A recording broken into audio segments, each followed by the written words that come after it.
Let me get things started. Standing, of course, here with Chief Fenner. He'll be speaking in a few minutes. Appreciate Chief Pena from the Fire Department being here. Thank you, Congresswoman Sheila Jackson-Lee, for being here. Councilmember Carolyn Evans Shabazz, and all of these men and women in blue, police officers. Kind of give you a brief update, and then I'm gonna turn it over to Chief Fenner. Let me just start off by saying we are certainly praying for our police officers who were shot today. I will tell you, one was shot in the foot, one was shot in the leg, and one was shot in the arm. All of their injuries are non-life-threatening.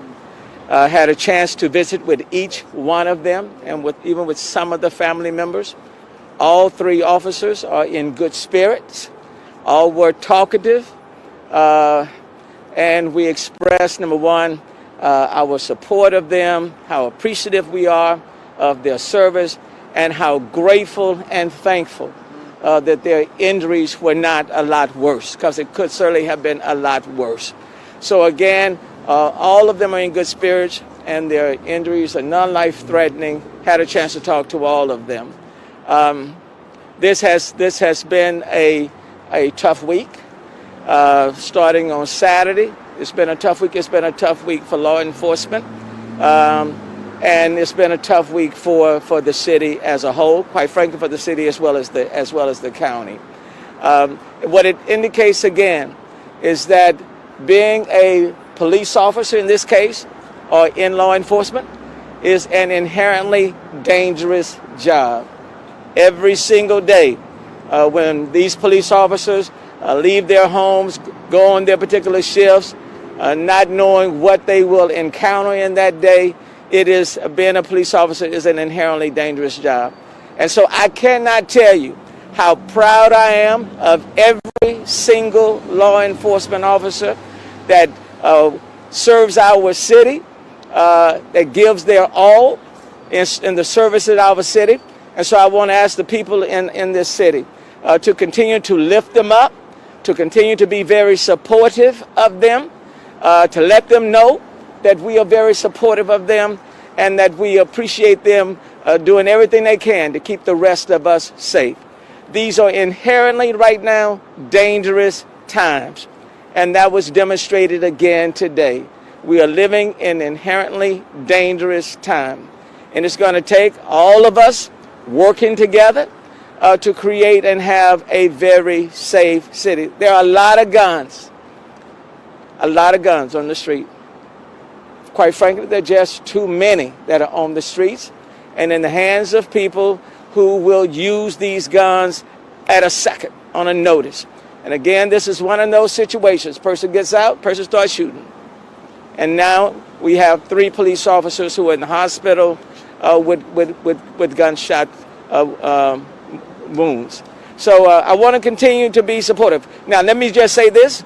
The chief and I, on next week, we'll lay out some additional steps that we intend to take in this city to do our part as a city to try to make this city a safe city in which to live. So next week, we'll lay out some additional steps. I won't go into those steps today. But I'm going to ask people in this city to work with police, to work with Crime Stoppers and others, to participate in helping to make this city a safer city. And if we work together, we will do that. We're going to get through these times. And I know there's a lot of people are fearful right now, justifiably so, but we will get through these times. But in the meantime, please pray for these 3 officers that their recovery will be very quick. They'll be able to get back on their feet and then get back to their jobs in the line of duty, doing what they love to do each and every day. Having said that, Chief Fenner, let me turn it over to you. Thank you, Mayor. Thank you, Congresswoman, Councilwoman, and Chief Pena, Union, and all our other leaders. Thank y'all for standing with us. Mayor's hit on a lot of the points. I just want to say one thing. I want everybody, all our leaders, before I update you on what happened out here on this scene, no more excuses. Everybody, take an active role and get intentional in doing whatever you can do to fight gun violence in our city, period. It's not really a difficult thing. Bad, dangerous people, it's a place for them, and that's in jail. But let me give you the update. So approximately 2:42 p.m., officers responded to a residence on the 1500 block of Trolley Street. The suspect at some point spotted the officers. He took off in a vehicle. Officers pursued the suspect to McGowen and Hutchinson Street. The suspect crashed. Officers, as they got out of the vehicle, the suspect immediately fired upon the officers, striking 3 officers. All the officers returned fire. It is unknown at this time if that suspect is hit. Once he got out of that vehicle, he carjacked at gunpoint a white Mercedes-Benz. Other officers pursued him to a home in the 1800 block of Lockwood. Officers surrounded that house. The suspect fired multiple times. Thank God he didn't strike any of the officers. Officers returned fire. Again, we don't know if that suspect is injured. He's still in the home. We treat it as a barricaded suspect.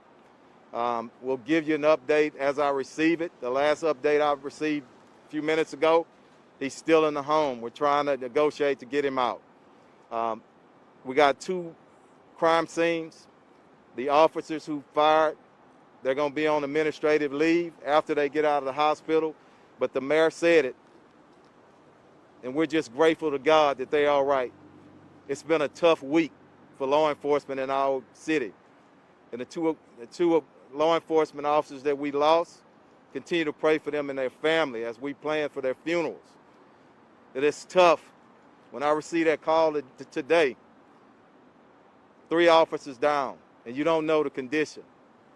But I'm going to tell you, stand by your law enforcement officers. Stand by the justice system.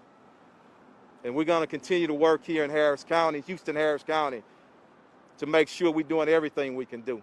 But we need help from everybody. And remember what I said. And this doesn't go for individuals who need treatment, suffering from drug addiction or mental illness. But these violent individuals, I'm damn tired of it. And we need to stand up as a community and do whatever we got to do. If that is to have more jail capacity, let's get it done. No more excuses. Questions? I'm sorry. Question, let me just say this.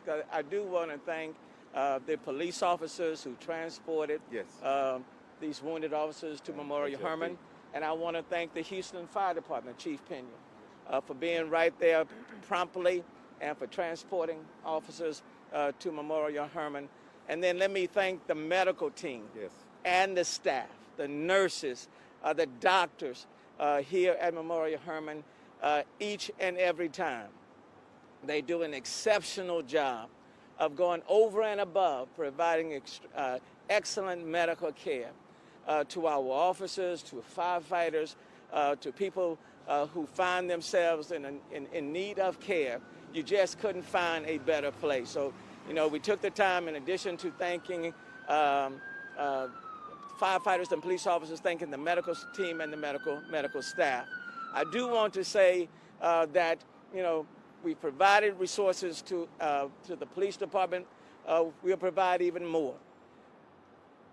It's going to take all of us at every level to step up and to do our part to make this a safer city. And we will. We will make this a safer city.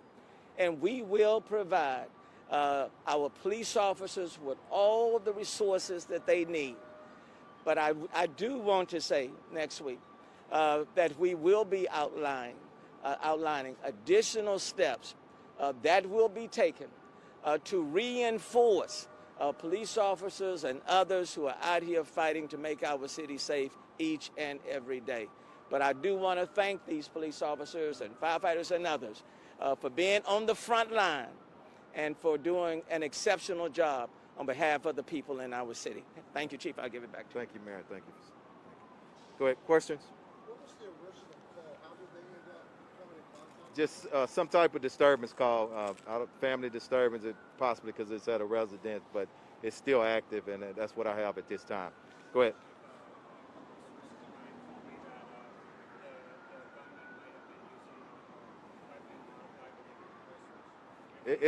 I can tell you this, and I can't confirm it because but what it officers described it as an automatic, a fully automatic weapon, and that's something else that we need to address in our community, and we will.